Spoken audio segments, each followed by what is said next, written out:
अस्सलामुअलैकुम नाज़रीन। पिछली किस्त के अख्ताम पर उस्मान कोनिया में मंगोल कमांडर यारगोजो और सुल्तान मसूद के सामने खड़ा था। सुल्तान मसूद और यारगोजो उस्मान से टैक्स ना देने की वजह पूछ रहे थे। इस किस्त के आगाज़ में सुल्तान मसूद उस्मान से कहते हैं, मैं हमारे ख़ानदान से वाबस्ता एक मुअज़्ज़ज़ सरदार का खून नहीं बहाना चाहता। इसके बाद सुल्तान मसूद यारगोजो से कहता है, मैंने उस्मान साहिब से जो कहना था कह दिया, अब तुम्हारी बारी है। यारगोजो उस्मान की तरफ देखते हुए कहता है, बजाय ये मेरे सिपाहियों को अपने दांतों से चबा जाए, हमें इसे यहीं पर ख़त्म कर देना चाहिए। ये सुनकर उस्मान अपने छुपाए गए खंजर पर हाथ रख लेता है। सुल्तान मसूद अपने तख्त पर बैठते हुए कहते हैं, मुझे गियातू का फ़ैसला मालूम है यारगोजो, हम उस्मान से पहले सोना हासिल करेंगे और फिर बाकी निज़ाम को देखेंगे। यारगोजो उस्मान से कहता है, आपने सोने के ज़रिए अपनी ज़िंदगी बचा ली, इसीलिए अपने सुल्तान का शुक्रिया अदा करें। यारगोजो कहता है, अब तुम्हें जल्द अज जल्द तोगाए को अपना टैक्स अदा करना होगा। ये कहकर यारगोजो वहाँ से जाने लगता है तो उस्मान उसे आवाज़ लगाकर रोक लेता है और कहता है, मैं तोगाए को अपना टैक्स नहीं दूंगा बल्कि सुल्तान को दूंगा। सुल्तान मसूद कहते हैं, उस्मान से टैक्स हासिल करना मेरी ज़िम्मेदारी है यारगोजो।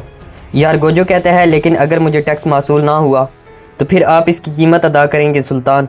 ये कहकर यारगोजो वहाँ से चला जाता है। यारगोजो के जाने के बाद उस्मान सुल्तान मसूद से कहता है, मैंने सुल्तान अलाउद्दीन का खंजर गाल्त हाथों में दे दिया। ये कहकर उस्मान वहाँ से चला जाता है। बाहर गुफ्तगू और बुरहान उस्मान के पास आते हैं तो उस्मान उनसे कहता है, हम कबीले जा रहे हैं। इसके बाद वो तीनों वहाँ से चले जाते हैं। दूसरी तरफ उमर बे के कबीले में बहादुर एक बजंतीनी सिपाही को सरदारी खेमे में लाता है और उससे एक ख़त लेकर उमर बे को दे देता है। बजंतीनी सिपाही जब वहाँ से चला जाता है तो उमर बे ख़त को खोल कर पढ़ने लगते हैं। ख़त पढ़ने के बाद उमर बे मलून से कहते हैं, निकोला यार हिसार से टैक्स वसूल करेगा, वो हमें इशारा दे रहा है कि शिकार को रास्ते पर ही मार दो। बहादुर कहता है, मगर हम क्या करेंगे मेरे सरदार। उमर बे खड़े होते हुए कहते हैं, जाओ और मेरे बहादुर सिपाहियों को खबर करो, अब हमारी तलवारें इंतकाम के लिए म्यान से बाहर निकलेंगी। बहादुर जब वहाँ से चला जाता है तो मलन खातून उमर बे के पास आकर कहती है, हमें निकोला पर यकीन नहीं करना चाहिए, ये निकोला की कोई चाल भी हो सकती है। उमर बे कहते हैं, फिक्र ना करो, हम हिफाजती इक़दाम करेंगे। इधर उस्मान और उसके दोनों सिपाही महल से बाहर के रास्ते की तरफ जा रहे थे। इसी दौरान कुछ सल्जूकी सिपाही उनके रास्ते में आ जाते हैं और उन पर अपनी तलवारों से घिराव करके उन्हें रोकने की कोशिश करते हैं। ये देखकर गुफ्तगू कहता है, ये तो यकीनी था कि ये बदबख्त ऐसा ही करेंगे। इसी दौरान सुल्तान और सुल्तान का अमीर भी एक तरफ से आ जाते हैं। उन्हें देखते ही सल्जूकी सिपाही अपनी तलवारें वापस रख लेते हैं। सुल्तान उस्मान के पास आकर कहता है, घबराओ मत उस्मान, ये महज एक इत्तफाक है, मैंने तो सोचा था तुम महल से निकल चुके होगे, अब मैं आपसे अकेले में बात करना चाहता हूँ। ये कहकर सुल्तान अपने मुहाफ़िज़ों के हमरा एक तरफ चला जाता है। उस्मान अपने साथियों से कहता है, सुल्तान के मुहाफ़िज़ों पर नज़र रखना। ये कहकर उस्मान भी उनके पीछे चला जाता है। अगले सीन में उस्मान और सुल्तान मसूद बालाई मंजिल पर खड़े थे। सुल्तान मसूद उस्मान से कहते हैं, मैं जानता हूँ कि तुमने किलेदार निकोला को कैसे शिकस्त दी है, तुम बिल्कुल अपने मरहूम वालिद की तरह हो, तुमने भी खुद को सारी दुनिया के सामने लायक सरदार साबित किया है। सुल्तान मसूद सुल्तान अलाउद्दीन का खंजर निकाल कर कहते हैं, उस्मान याद रखो, जैसे तुम्हारे वालिद ने मेरे दादा अलाउद्दीन से वफ़ा की, मैं भी तुमसे उसी तरह की वफ़ा की उम्मीद रखता हूँ। सुल्तान मसूद कहते हैं, मैं आप और आपके कबीले को मंगोलों के गज़ब से बचाने के लिए जो मुमकिन हो सका करूँगा। अब ख़ुद को और मुझे किसी मुश्किल में मत डालिएगा उस्मान साहिब, मेरे दिल में एहतराम और दोस्ती माजी की वजह से है और उसकी कुछ हदूद हैं। उस्मान कहते हैं, और वो हदूद मंगोलों का टैक्स हैं। सुल्तान मसूद कहते हैं, कारामान की औलाद मेरे ख़िलाफ़ हरकत में आने के लिए तैयार है, वो मुझसे तख्त छीनना चाहते हैं, अवाम का परेशानी से बुरा हाल है, मेरा भाई रुकनुद्दीन कैसरी से कोनिया ताकतवर मदद लेकर पहुँचने वाला है। ये सब सुल्तान अलाउद्दीन की सल्तनत को अपने पाँव पर खड़ा करने की ज़रूरी तदाबीर हैं।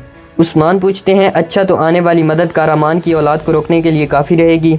सुल्तान कहते हैं, अगर काफ़ी ना हुई तो मैं गियातू से मदद मांगने पर मजबूर हो जाऊँगा, अब मेरे पास मंगोलों का सामना करने की ताकत बाकी नहीं रही। सुल्तान कहते हैं, मेरी सिर्फ़ एक ख्वाहिश है कि सल्तनत अपने पाँव पर खड़ी रहे उस्मान साहिब, वरना ना तो कोई सल्तनत बाकी रहेगी और ना ही आपका कबीला। ये सुनकर उस्मान हैरानगी से सुल्तान की तरफ देखता है तो सुल्तान कहते हैं, गियातू का आदमी तोगाए आपको मारने के बहाने तलाश करता फिर रहा है, मगर आप फिक्र मत करें, मैंने तोगाए को रोक लिया है। उस्मान पूछते हैं, किस कीमत पर? सुल्तान कहते हैं, अपने तख्त और खून की कीमत पर। ख़ुद को मंगोलों की मातहती में ज़ाहिर करना सल्तनत के साथ साथ आपके अपने कबीले के लिए भी ज़रूरी है उस्मान साहिब, इसीलिए आप कुछ अरसे तक ख़ुद को मंगोलों के मातहत तस्वर करेंगे। उस्मान पूछते हैं, क्या आप मुझे मंगोलों के ख़िलाफ़ ताकत इकट्ठी करने का इशारा दे रहे हैं? सुल्तान कहता है, और कोई रास्ता नहीं है उस्मान साहिब, मैं जानता हूँ कि आप हक़ पर हैं, मैं आपकी मदद के लिए लश्कर तक रवाना कर सकता हूँ।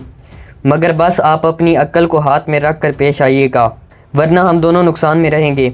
सुल्तान कहते हैं अगर हमारी सल्तनत का मकाम गिरता है तो हम सब इस सल्तनत के बोझ तले दब जाएंगे। उस्मान कहते हैं मेरी नज़रें तोगाय पर और मेरे कान आपकी जानिब रहेंगे सुल्तान मन, लेकिन ये बात जान लीजिए कि अगर मेरी तलवार म्यान से बाहर आई तो इसमें मेरी मर्ज़ी शामिल नहीं होगी। सुल्तान कहते हैं आपका सफ़र आसान रहे उस्मान साहिब। ये सुनकर उस्मान अपने सीने पर हाथ रख लेता है। दूसरी तरफ तोगाय अपने डेरे पर अपनी तलवार को तेज़ करने में मसरूफ़ था। इसी दौरान जाम्बा एक घोड़ा गाड़ी के साथ वहाँ आता है। जब जाम्बा तोगाय के पास आता है तो तोगाय पूछता है क्या किलेदारों ने टैक्स अदा कर दिया? जाम्बा कहता है बिल्कुल तोगाय, हम बेइंतहा सोना लाए हैं। इसके बाद जाम्बा अपने सिपाहियों को इशारा करता है तो सिपाही तोगाय के सामने सोने के सिक्के वाला संदूक लाकर रख देते हैं। तोगाय कहता है अब हम यासू की तरफ चलेंगे। निकोला मेरी गद्दारी की वजह से बहुत गुस्से में है, वो इंतकाम लेने की कोशिश करेगा। अब हम जहाँ भी जाएंगे क़यामत ढा देने वाली तैयारी के साथ जाएंगे। जाम्बा कहता है यासू इतनी जुर्रत नहीं कर पाएगा। ये सुनकर तोगाय जाम्बा के पास आ जाता है और कहता है अगर उसने निकोला की मातहती में जाल बिछाया तो मेरी कब्र ही उसका आखिरी ठिकाना होगी। जाम्बा पूछता है मगर हम उस्मान को क्या करेंगे? तोगाय कहता है रूहों का नीले भेड़िए के लिए कोई और ही मंसूबा है, हमारे हाथ पैर बंधे हैं, हम बंदिशें खुलने तक इंतज़ार करेंगे। इसके बाद रात का वक्त हो जाता है और उस्मान अपने कबीले में पहुंच चुके थे। उस्मान अपने साथियों को बताते हुए कहते हैं सुल्तान मुझसे मंगोलों की मातहती ज़ाहिर करने की ख्वाहिश रखते हैं। काई कबीला सल्जूकों को टैक्स अदा करेगा, मंगोलों को नहीं। बामसी साहिब कहते हैं और इससे भी बढ़कर हम अपने सिपाही भी रवाना करेंगे। उस्मान कहता है मंगोल समझेंगे कि हम उनके मातहत हैं, जबकि हम सुल्तान की मदद हासिल करके अपनी ताकत जमा करेंगे। उस्ताद दाऊद खुश होते हुए कहते हैं अगर सुल्तान के चादर झाड़ने के बाद सिपाही आते हैं तो हमारी इज्जत हर जगह बढ़ जाएगी जनाब। गुंदूज कहता है और तमाम तुर्कमान कबाइल हमारे साथ पूरी ताकत के साथ खड़े होंगे। उस्मान कहते हैं मंगोल लश्कर के सामने सीना तान कर खड़े होने के लिए ऐसा करना ज़रूरी है। अब मैं तोगाय के पास अपना एलची रवाना करूँगा और उसे अपनी मातहती की खबर दूंगा और मेरा एलची उसे बताएगा कि हम टैक्स सल्जूकों को अदा करेंगे। बामसी साहिब कहते हैं लेकिन उस्मान साहिब हम आपके इरादे अच्छी तरह जानते हैं, मंगोलों की मातहती ज़ाहिर करना बाकी कबाइली सरदारान के लिए परेशानी का सबब बनेगा। उस्मान कहते हैं जानता हूँ बामसी साहिब, इसीलिए मैं तमाम सरदारान से मुलाकात करूँगा, मैं उन्हें अपनी सोच और हालात से आगाह करूँगा। ख़ास तौर पर मंगोलों से बेशुमार जंगें लड़ने वाले उमर सरदार के पास मैं खुद जाकर उन्हें अपने इरादों से आगाह करूँगा। गुंदूज उस्मान को बताते हुए कहता है कबीले में एक गद्दार पकड़ा गया है, उससे बहुत अहम मालूमात हासिल हुई हैं।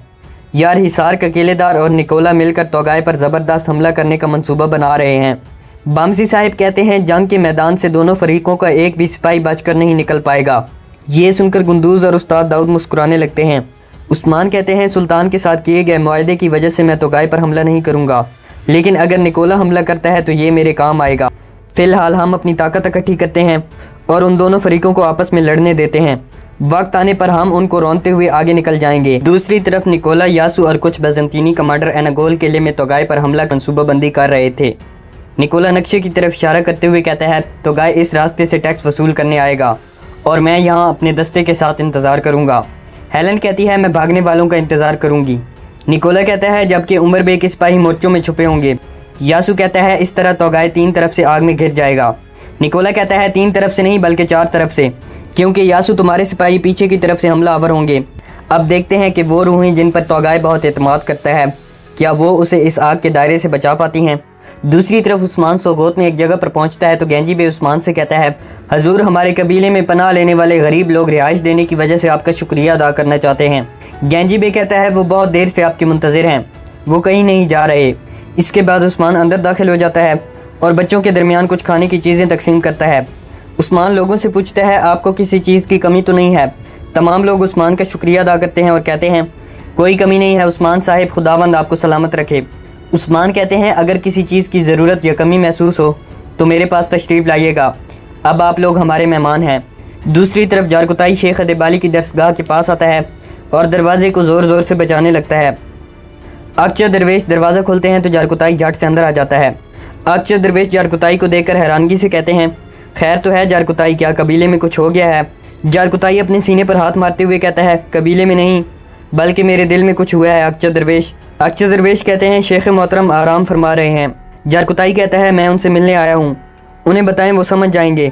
दूसरी तरफ वाला उस्मान को बताते हुए कहती है बाहर आ चुकी है उस्मान, फ़कीरों की मदद के लिए बनाए जाने वाले खाने के लिए खिदमतगारों की तादाद कम होने लगी है, इसके बाद उस्मान एक नशिस्त पर बैठ जाता है और बाला उस्मान को वुज़ू करवाने लगती है। दूसरी तरफ आकचा दरवेश जारकुताई को शेख अदेबाली के पास लाते हैं तो शेख अदेबाली कुरान मजीद की तिलावत में मसरूफ़ थे। आकचा दरवेश जब वहाँ से चले जाते हैं तो जारकुताई अंदर आ जाता है। अंदर आकर जारकुताई एक कोने के साथ बैठ जाता है।